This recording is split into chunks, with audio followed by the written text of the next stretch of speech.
Gather, veterans. It's time to join the fight. The long war begins.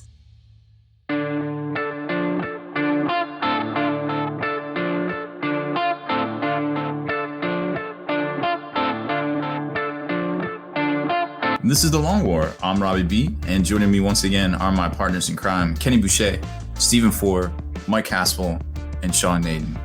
What's up, guys? Yo, dog, great to be here. Hey, everybody. What's going on? What's happening, everybody? Hey, everybody. So we are all back from scattered tournament attendance across the country, and I was held hostage here by the cats myself. So I'm actually in the same place as last week, but you just get to see me. Hello. Oh, there's Did a cat actually That was fucking perfectly meow? timed. Wow. Not even joking. I thought Rob made that noise, but I can see his face. She's like losing her mind over here, little tiny cat. Actually, I lied. Not so tiny. Not a tiny cat. That's a big ass cat. I did half my tactics class today with my cat on my lap where everyone could see. AKA my dog. I believe your dog is smaller than all my cats. She's smaller than the average cat for sure. So I think she just got weighed in at like sub 12 pounds. Oof. Yes. She's not very big. During the time in which we won't speak, but on top of all the loss I endured, I lost my one of my dogs I had growing up for like 16 years. I took it to the vet to get it put down. That mighty bastard weighed like 165 pounds on his deathbed. That's a person. Dog. I'm talking about, I got pictures like his paws, and I'm a big guy, or slightly above average, and his paws are bigger than my hands, but each one of my hands is pretty sick. In his heyday, he was over 200 pounds, half lab, half German Shepherd. And you say that and you're like, oh, that's just a normal sized dog. Now this also, somebody must have lied. It was like straight wolf. Oh, I saw that dog. We had to leave Sarah in a car. Yep. Because she believes she's big, so she acts like she's big. And she doesn't realize, like, dogs only play one way with their mouths. Right? Yep. That's their hands. So that's how they play. And it's like, Saren, you are like 10 pounds.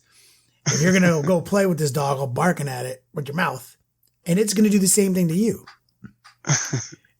Except that when it does it to you, you might die. So you might shit yourself. You're going to stay in the car. Yeah. You idiot. Yeah. Freaking dog. No poop jokes. Oh. Wait. I did have, it's not a joke. This is real life. I feel like all these things we call poop jokes are really juices in Rob's life. This is not, That's right. This isn't a game. This is for real. No exaggeration. So I had to poop in the regular people bathroom, like some kind of poor person at the event, because I'd already checked out of my hotel room because I am a poor person and couldn't afford another night. So out of myself there. And I'd missed my poop the day before, which, my standard coffee, 11 a.m. poop. We had barbecue 2 days in a row with the Phils and then the Iron Pig. Anybody in San Diego? Whew. Well, I learned about those places because of San Diego locals up at Broadside Bash. They're ridiculous, delicious, quantity, quality, everything you want from a barbecue place, guys. But then if you don't have your normal poop schedule and you miss it by a 24-hour cycle, what you are left with is the personal record, my own PR for volume, quantity, not quality, in a 2-stall bathroom that everybody at the event has to use. Oh, yeah. That's what we're going to name this segment the Humdinger. I hit my new PR in volume in that San Diego Crown Plaza bathroom. Sorry, anybody who had to use that bathroom for the rest of the day. Right by the parking lot entrance, by the main hall and the vendor's hall. You may have been there and wonder why that bathroom no longer worked. A committee of Swiss scientists in hushed whispers says that it might have been 12 Courics. 12 Courics. There was a time when me and Kenny and his brother, we used to text each other pictures of our poop. And back before I got the glutens, when I actually had normal people poos. And I remember one time, like, it was getting so monotonous, and then David, like, actually held his. It's gross. It was gross. And I came up with a rule that said poop pictures don't count unless you hold them in your hand. Yeah, that's what it was. And I thought this was over. I was like, problem solved. Me and Rob don't have to look at disgusting poop pictures anymore, because it was getting a little, because David, if he gets on something, it's relentless. Yeah. And we're at Adepticon, like 2011 or some shit. Like, I think that's the year. We're walking down the hallway and you both get the same text at the same fucking time. He was holding it. And he is holding it. And he's like, did I do it right? And we're like, all right. We both immediately, this is our formal resignation from this game. Yes, you win. Got it. You win for all time. It was the fucking size of a Nerf football. It was big potato size. In his hand. And you just see, he's just taking a picture. And you can just see the toilet back there, everything. And he just picked it up out of the water. He took that fucking picture. It was, I almost forgot about that, Rob. Dude, it fucked our weekend up, dude. It did. Like, how did he hold it? Like, how was it that hard that he could actually, like, because I don't know. I mean, I've never tried to hold my poop, but no, let me go ahead and tell you. That's what happens. The next day is what you call a blown O-ring. Nothing passes with that kind of substance, and there isn't an issue. I don't know. He clearly won that one. So I don't miss those texts at all. It was, and I think it's when his back was broken, and so he was on all these pills, and it was fucking. That's why he wasn't pooping normal. Yeah, he wasn't pooping normal. So I was like, try it again. No, never mind. Like, it was the worst. It was the fucking worst. Everything I just said before Rob reminded me of that, never mind. It was a normal Tuesday afternoon pooping for this fucking guy. It wasn't a David on painkillers poop. No. It was a pretty standard situation. Oh, that reminds me of another story, but it's not for today. No, I have a follow-up poop story for next week. We have pooped this. We have pooped it out. Yeah, we're unless somebody has a fucking dick joke or a Rick and Bobby reference. Legit, I was laughing so hard I now have a fucking headache.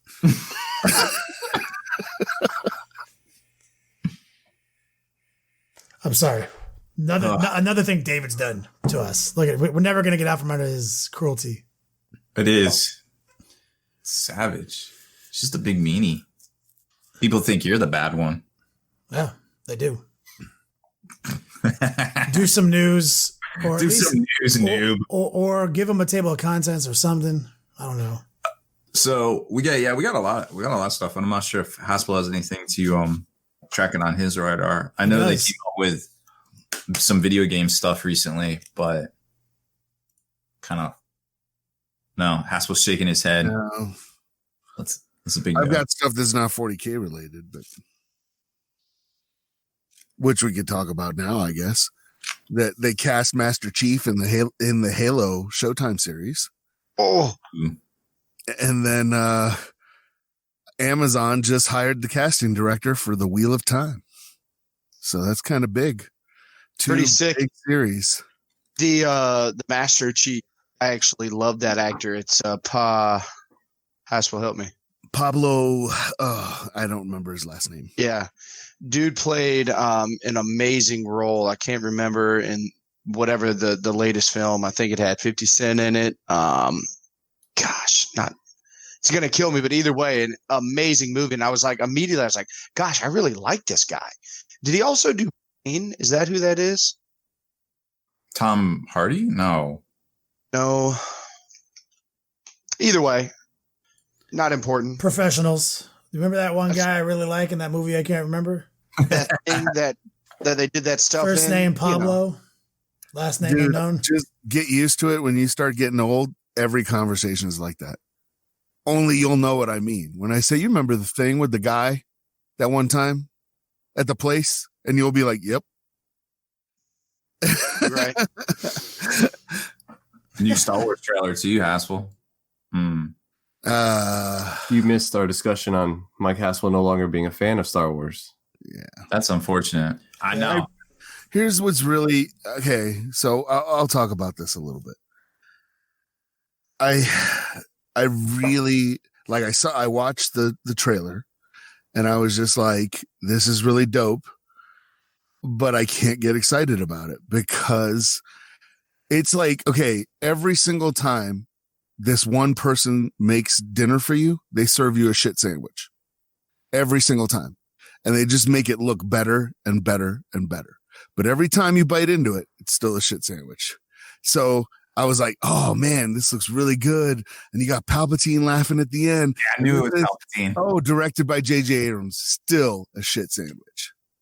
Like, I'm not going to fall for it. I'm sorry. I really would love to get excited about it, but You know, I've subject been of burned shit, too many times. of shit in your food. Bonet uses this analogy at home. She's like, you can use the premium ingredients to make brownies.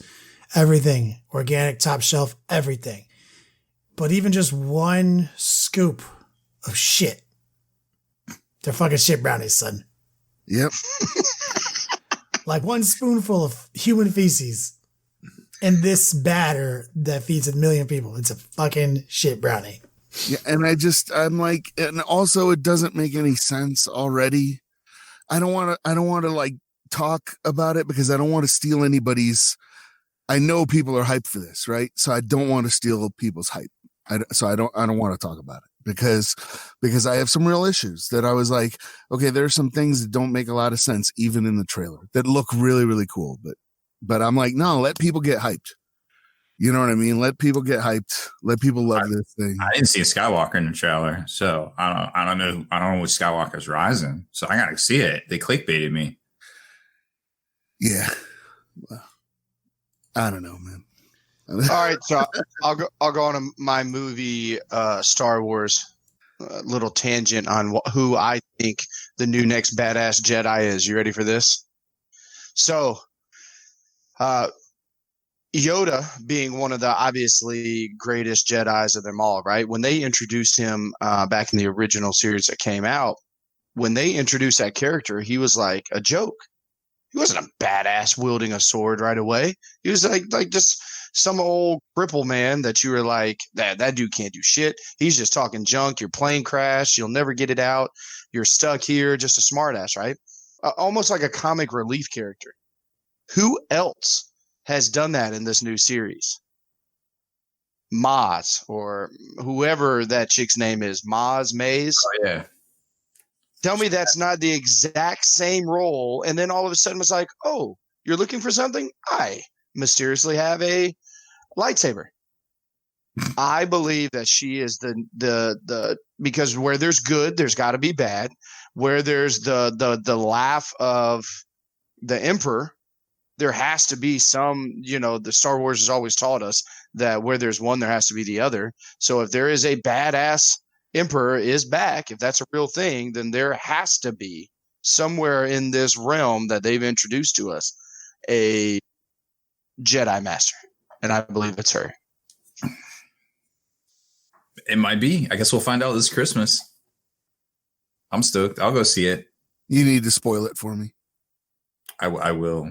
By the way, Star Trek Discovery is still pretty good. The Orville is still better. I can't agree with you. It's not Star Trek. It is actually Star Trek. They did one of the episodes recently. They did a throwback to one of the old first ones. One of the old first episodes from the 60s. It was continuation kind of. Oh, okay. It was weird, but it's cool.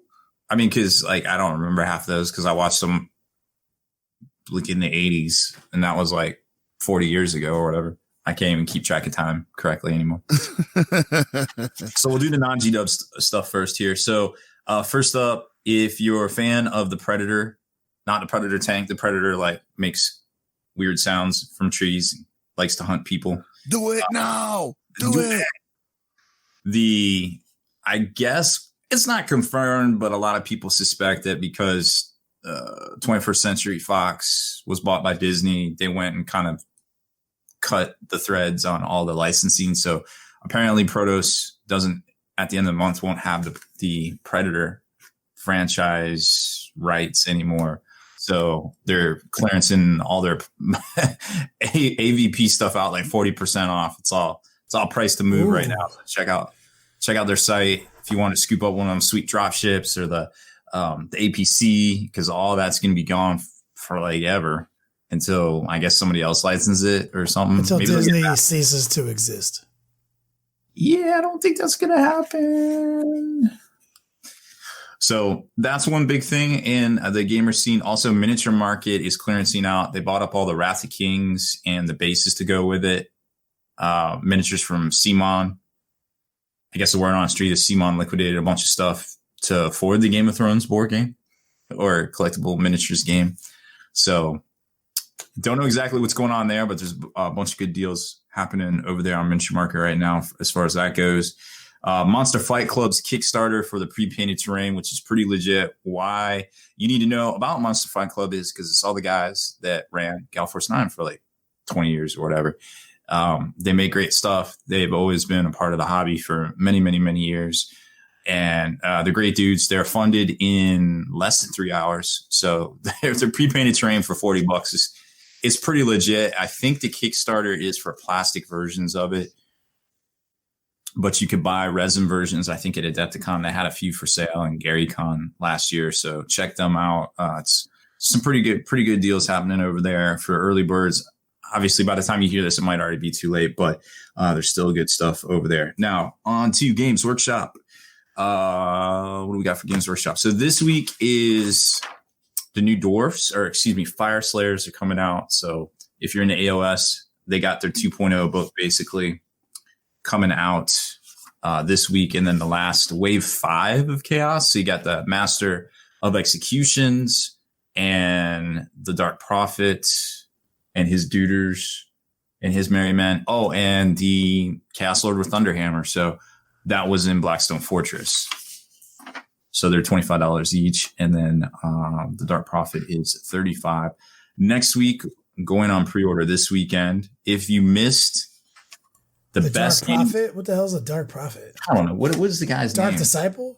Yeah, that guy. The little add-on duders you can buy for the Dank Apostle to make him have better. The Dank Apostle. That's him. It all comes in one box, $35. Yeah, he's legit. The guy with the prayers lets you get better wounds and better hit. Dank. Yeah, he's dank.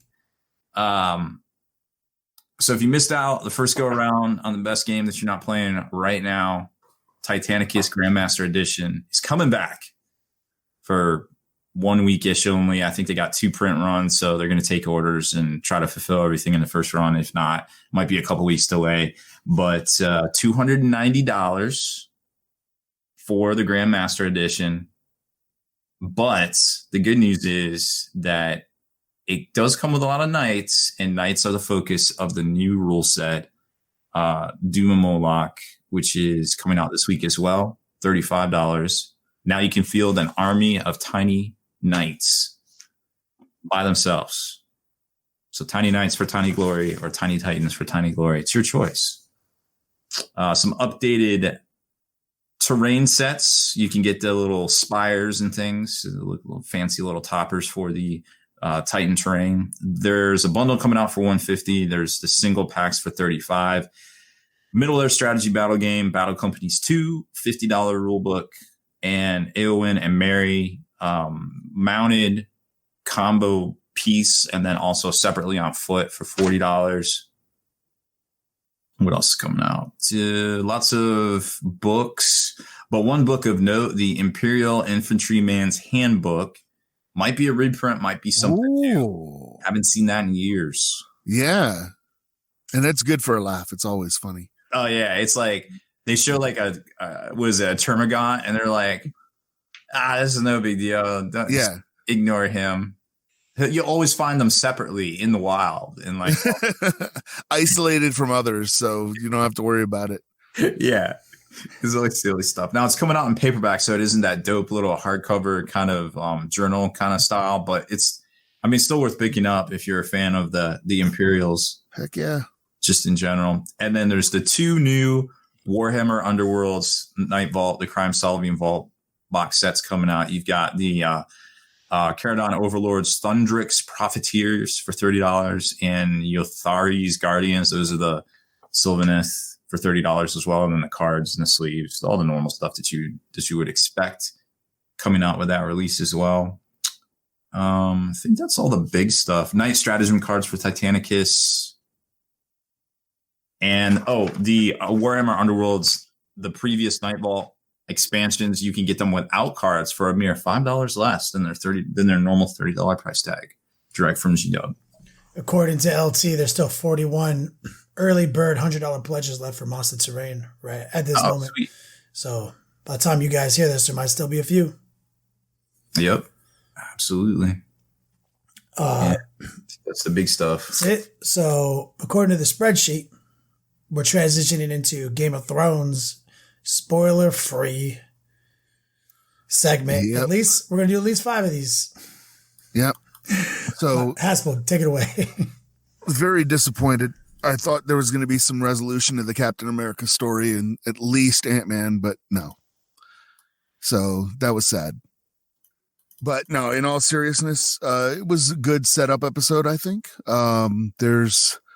George Lucas was apparently on set, and the rumors have broken that he directed a certain specific scene. And the way that it's kind of written, the only scene I can think of him directing was probably the "This is pod racing" scene, which if you've seen the episode, you know exactly what I'm talking about. I heard that J.J. Abrams was on set. I hope not, because then any semblance of anything making sense would be. Look, the one thing the guy can't do is finish. And so what does he have to do? They give him episode 9. It's not fair, frankly. It is not fair. But whatever. He's making way more money than I am. So I don't feel sorry for him. But no, I thought it was pretty good. I thought it set up some really great conflict. We got to see some characters we've been following these characters for however long, 10 years now. Is that how long it's been on? Yeah. But to a lot of those characters, they were separated in season 1 or 2 and have never run into one another again. So it was kind of nice to see folks get back together again. Give us our resolution, the 9-year journey for people to get reunited. You got to get that done now because it's only 5 episodes, right? Yeah. 6. And there's 6. 5 left. There's 6 total, 5 left. There is one thing that I will bring up that is pseudo spoilery, but it's not because of something that's in the episodes. It's something that's missing, right? Where the F are the direwolves? Like legit. They're gone. Like we haven't seen anybody's. That's been weird Ghost we got the last saw him north of the wall? No, he came back. No, he came back with him across the wall. We saw him come back. Well, in Bookland, he comes back. He's in Castle Black with him when they bring the wildlings across. So where's Ghost? Resolution on Nymeria. I think we got that. We got all that we were going to get out of her. We probably got the closing on Nymeria. The ghost thing is weird though, because we don't have any resolution on that. Yeah, so I'm like, oh, that is funny. Somebody in the chat goes, direwolves are expensive to animate as opposed to dragons.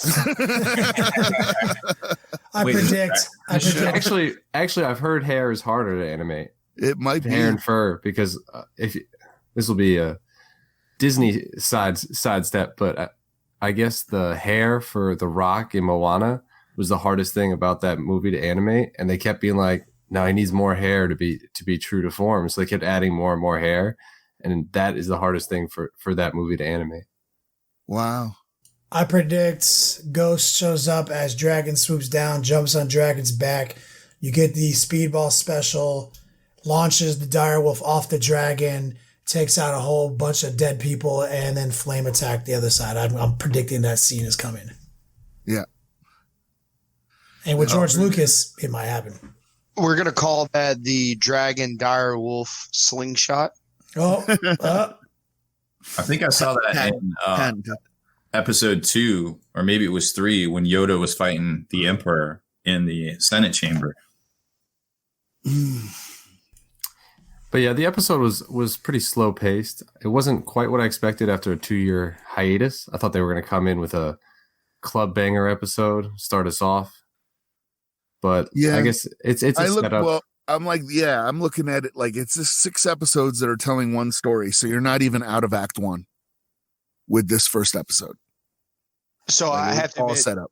I took probably after, this is what, season 8, is that right? Yeah. So I've seen up until season 6, maybe. There was a 2-year gap between season 7 and now. Yeah. Wow. 595 days. Wow. But who's counting? Yep. They had to leave. They had to give time for George R. R. Martin to catch. Yeah, whatever. Oh my God. I was going to say to catch up, but not just in chat. Knock, knock. Who's there? He says something hilarious. He says, so one of the dragons is going to help Frodo drop the ring into Mount Rushmore. That's right. God, if there's a volcano anywhere in Westeros and they just do something like that. Yep. But yeah, it was good. I'm looking forward to the next couple. I enjoyed it. Like I always love the books because I like how long they are and I like getting to know the people. So I had no problems with that episode. Some people weren't happy with it. 2 weekends from now is going to be a rough weekend though.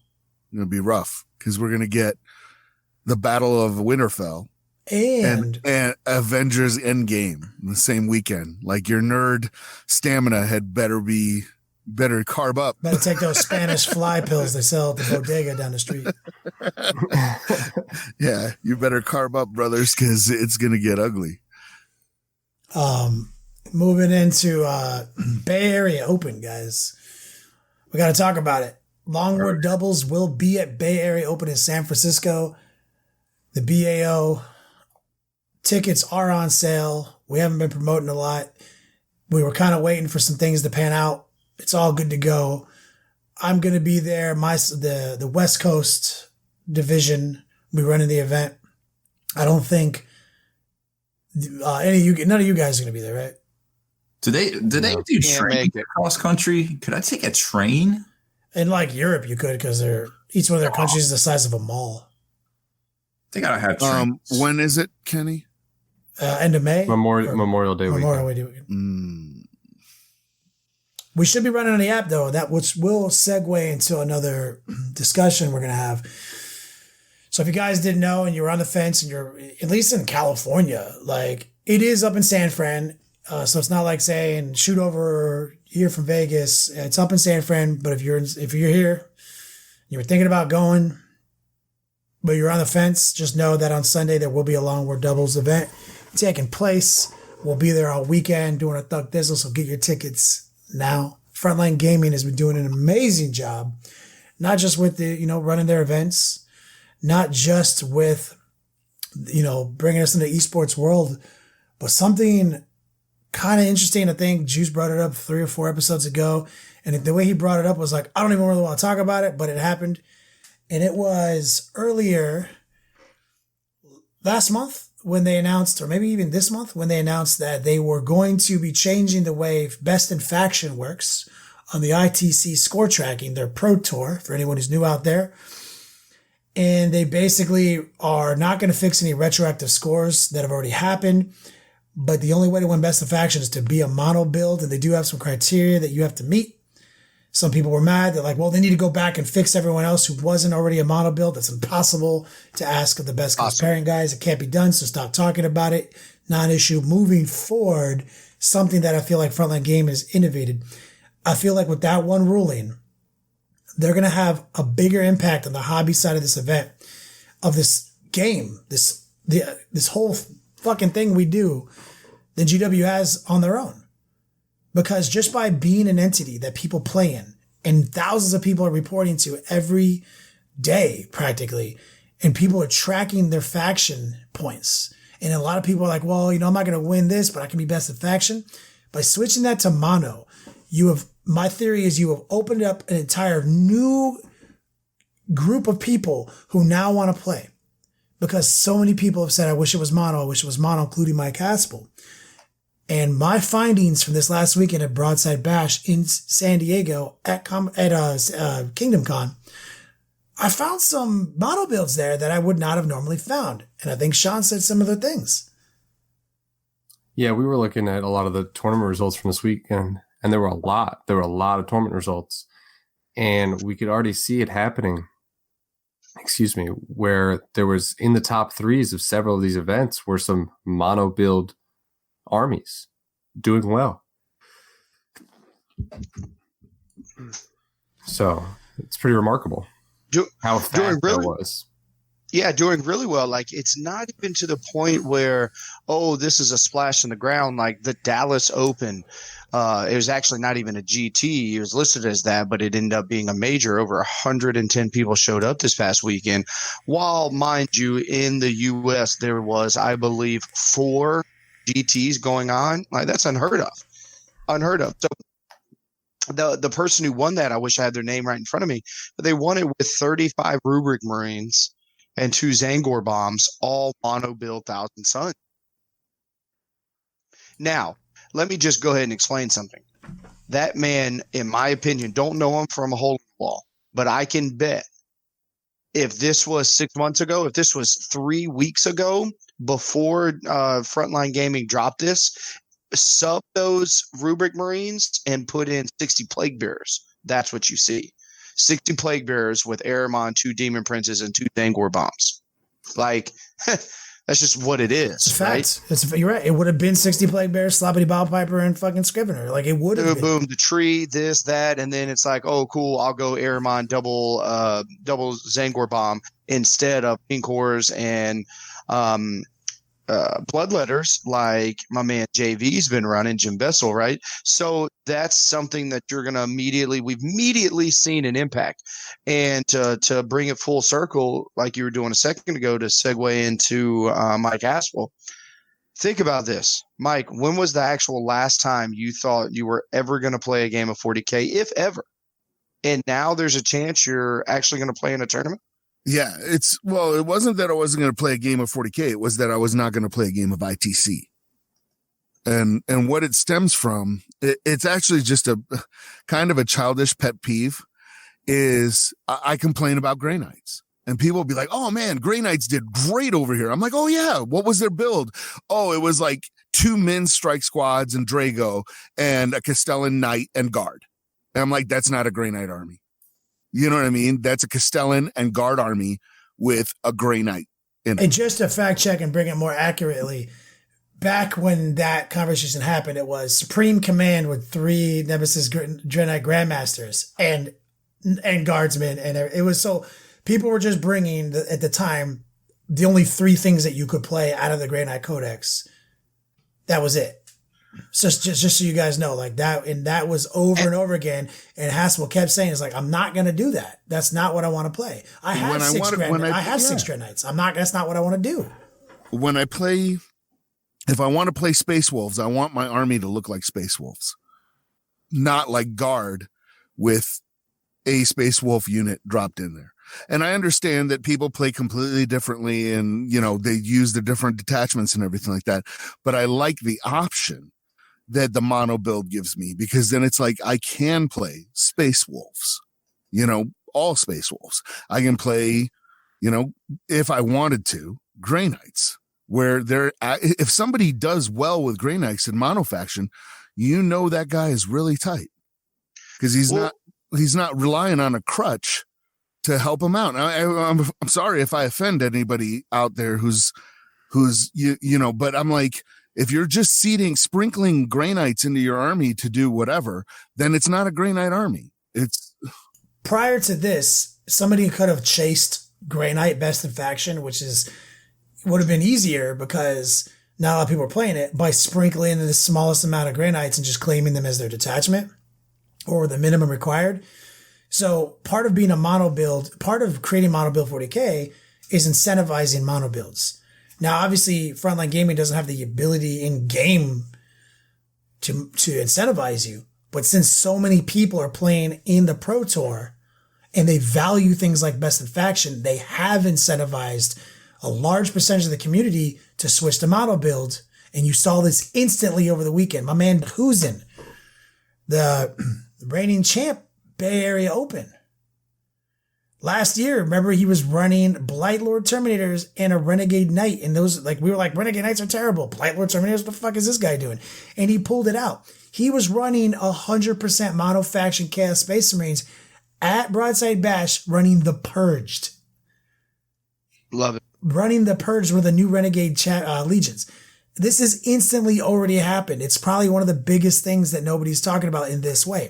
Frontline Gaming is incentivizing you for playing a mono build. And I think that more people are going to play mono builds. Therefore, the game is going to be better in the long run and have more options for more players, just like Haspel. Haspel is willing to play. We're gamers, right? We talk about it all the time. We're going to game the system, right? So, and we're not gaming it in a bad way. Haspel, you can track your scores. Let's say it doesn't matter that Haspel, you go to an event and lose all 3 games. You win 1. You win 2 once every once in a while, right? You go to a GT and you're like, cool, I placed 30th. Whatever. Yeah. You understand that you don't care about winning or losing at that event. You care to go. I go to get as many events. games in. Exactly. That's right. You go to get your points or whatever, because then you go at the end of the 6 month or after your last score has been reported, then you go to your Grey Knights and you're like, cool, I've got 5 scores reported. And, now you're looking, you're like, I am now second best Grey Knight player. I know that I've got to go to an event and get rid of this 35 points that I have. And I really need to get a 45 point score to beat out and be the best Grey Knight player. So it's a tournament inside of a tournament. That's exactly right. And it's very exciting to say something like, well, you know what? Grey Knights are hard to win with, but I'm the fucking goddamn best there is. And this is something it's something I talk about all the time, where if you go to a tournament, the best thing you can do if you're trying to, walk out with any prize is to give yourself the maximum ability to win a prize. So if you're spending your whole year doing these Grey Knights, when you go to Vegas, you're going to play your Grey Knights because you can walk out with Best in Faction Grey Knights for the weekend because they do individual awards on the weekend. You could walk out with Best in Faction on the year for Grey Knights. And in theory, if we were talking factions, you could walk out winning the tournament or winning best overall, winning Ren Man, one of those things. And that's why, I spend so much time painting on my armies, because you just go down the line. You're like, I'm in line to get this award and this award and this award and this award. You just maximize on all that. It's all a game within a game. The whole tournament system is. Yeah, and we use this phrase a lot. Gosh, I can't speak tonight. I'm so sorry. But holding down your expectations. I'll always just audible out to another phrase or word, right? So isn't that what Porky Pig used to do? Yeah, Elmer Fudd. These are all, they're from the South, right? So these are all people I grew up with. You're right. But no, this is what we're doing, right? This is what ITC is giving us. Been saying it for years. You get on board, left behind. This is ITC is obviously the front runner in anything that is 40k, and I think that going to this mono build is unbelievable for the game. I think it is best case scenario. Kenny, you ready for these numbers? Can't argue with. It was a 70-30 split where people wanted mono build factions. The vocal minority were screaming loud, no mono builds, keep it how it is. Well, but they're not the forcing silent you to play mono build. No, for sure. But the silent majority voted a 70-30 swing. Couldn't believe it. It was a landslide. This is the first time. This is the best solution possible to appease both worlds. Right? And I think that would be interesting to see if GW keeps this trend alive, incentivize this style of play alive, because I want it to be a Wild West. I want the narrative to be as big as it can be or as linear. I want both things, right? I spent today for an hour and a half on my tactics class on my Facebook page all I was doing was getting hyphy to creating a mono Chaos Space Marine list that I would play with, maybe at least toward the end of the year, something that I can have ready in time. Because I'm like, I want to fucking be faction Chaos Space Marines. Like, I want this. I want some of that Don who's in love, like. And there's another aspect to it too, and it's like I've been out of the game for a straight year. You know what I mean? Like easy year. I played the last game at the last Adepticon in 2018, and then I played my first game since then, Adepticon weekend, not at Adepticon, but Adepticon weekend in 2019. So I was out a whole year. You know what I mean? And I have not had time. I've been so busy. I haven't had time to get back into it and learn all these rules and catch up on everything and what all the threats are and everything like that. But you know what I do have time for? Learning my army. One faction. And that's why I chose for my game to come back Necrons, because I was like, they do what they do. They're not a bunch of crazy rules that I need, a college degree to know how these combos work and everything like that. And if you do have that kind of time and to dedicate to the thing, by all means do it. I don't think it would be good for them to go to like mono tournaments only. You know what I mean? I'm like, just keep it like, but I like the fact that they're like, hey, we recognize some folks want to play mono, so we're just going to encourage it. I think that's fine. It's amazing. Let's talk about some of the events that just happened. So we talked about all this mono shit, and it's amazing. We sort of spoiled that we were at some events this weekend. You guys did some great stuff. Both you and Juice. Talking to Sean when I say you. You guys can't tell I'm looking at these guys. I'm looking right at you, assuming that people can see that. You guys were over Battle for Salvation. They can feel it. They can feel it. Talk us through it, because you actually were judging. You were wearing your Judge Dredd badge that Haspel made you, right? Yeah, I forgot the badge, but God. In spirit. In spirit, I had it. I did lay it down pretty hard before the tournament. We took the captains into a room, and I told them that if they were down to mess with my event, then I would mess with them. And so we had a good event. I think a lot of people had fun, and there was a lot of close competition on the top tables. I had never seen anything like it in the team event, where all these teams kept drawing each other and tying and tying and tying. Round and round they went. The top 6 teams in the event all played like each other. That's all they played after round 1. They just played each other in like a round robin, round and round. Almost no separation. So we were all just not allowing any other team to kind of shoot up so one of us could play them. It was just literally the top 6 just going in a round robin. But so Team Wobbly Modelers did great. I think we placed 6th. We had 4 draws. 4 draws against 4 of the top 5 teams that were there. The 20-point margins was so much more relevant here than any other ATC before. And Sean, I think you said it best while I was there, and it shows the 8th edition how it's progressed. Where at the beginning of 8th edition, where the margins were, we had 6 Storm Ravens. That was a list, right? Everybody had, and 3 Shadow Swords. And because it was so basic 40k, because we didn't necessarily have books yet, we just had indexes. These were the lists that came out, the massive flocks and things, right? So you could have jaded scores. But here, you're telling me 8th edition has sunk in the knowledge, the complexities of each book, all the different builds that you can come up with. And, guys are just going to have tight games, 33-29s, 22-26s. And when 4 people do that back and forth, a good team gets a draw, 2 good teams gets a draw.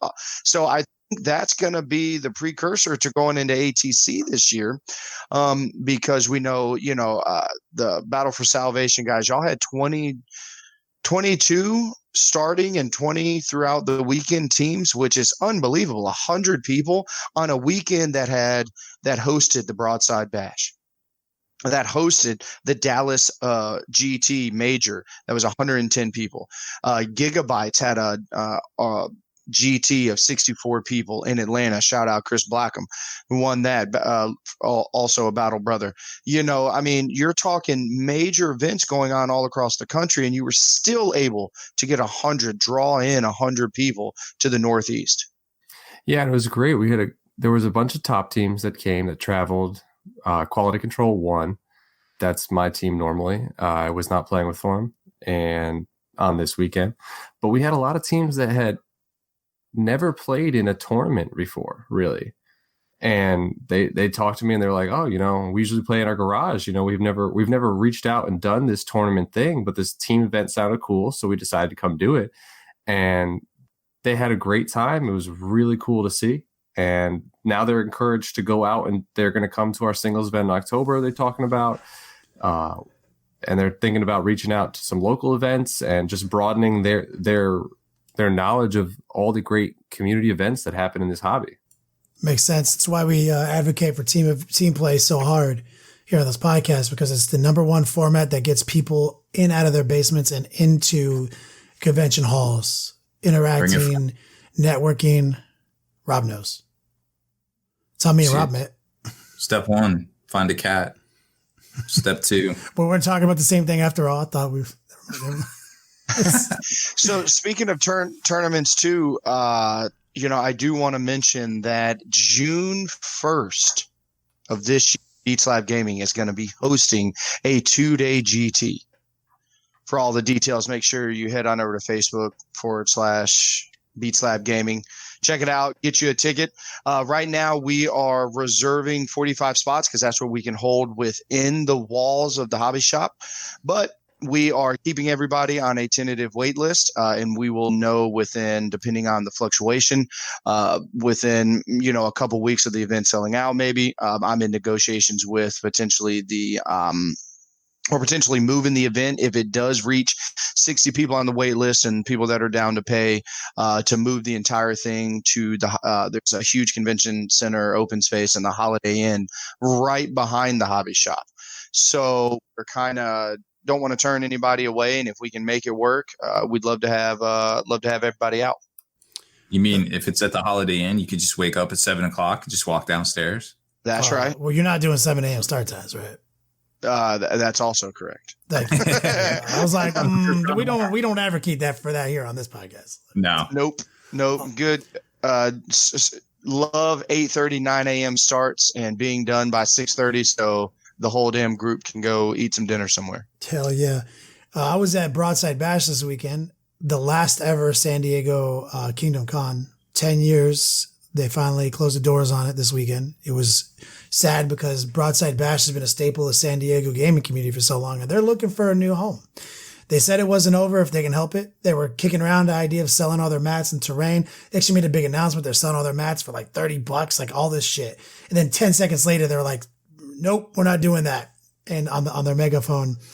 So I just want to put the word out there. Broadside Bash out here on the West Coast. They've been running one of the only hobby events in the scene. They always run with sportsmanship and painting scores. They run it on the app, so you can all get the app points. So the app is still tracking, but in house, it's all weighted.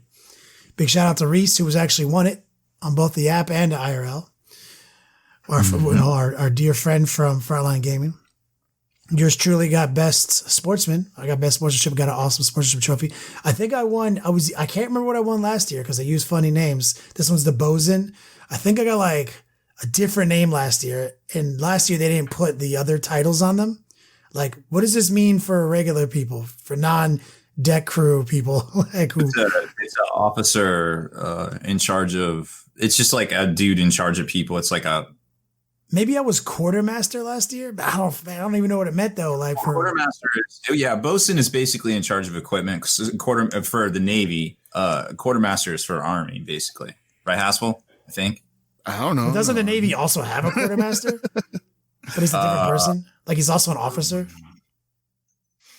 I don't think the Navy has quartermasters. Maybe I'm wrong. I'm pretty sure you won best overall last year with your paint and everything else. I'm almost.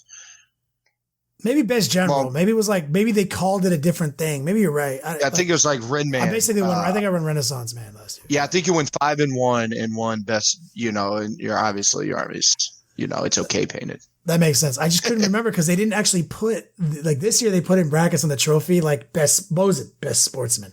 Last year they didn't. But that was a blast. So anybody out there who's in our area who's looking for a good group of guys who have terrain, got tables, who run an amazing event that has a name attached to it that people will come to, definitely Broadside Bash. They do have a blog spot. Check them out. Hit them up. They're looking to be some mercenary tournament organizers, which makes me happy to hear. But that's all I've got on this. Rob? I have a big gaming announcement to make. I played my first game of Horus Heresy in years. It was fun. It turns out I already knew I remembered all the rules, 7th edition for the most part, and it was a blast. It turns out Horus Heresy does not change every month, and with the meta, it's just they have one FAQ and they have a new rule book for the first time in 2 years. So if you want to check out something different, and no, Sean, it isn't just Marine on Marine. I know what you were thinking. You can see it. It's the glory of Marine on Marine, brother on brother. I want you to search all of those here. in Pornhub.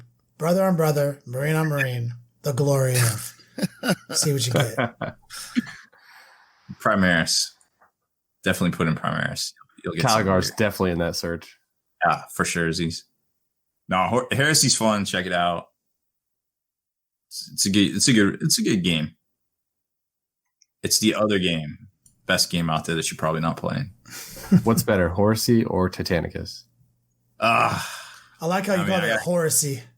Horsey. I think Titanicus is probably, for me, the better game. For me. All right. Heard it here. 30K garbage, Horus Heresy garbage, Titanicus is all that matters. He didn't say taken that. out and misquoted. I love it. I am doing both.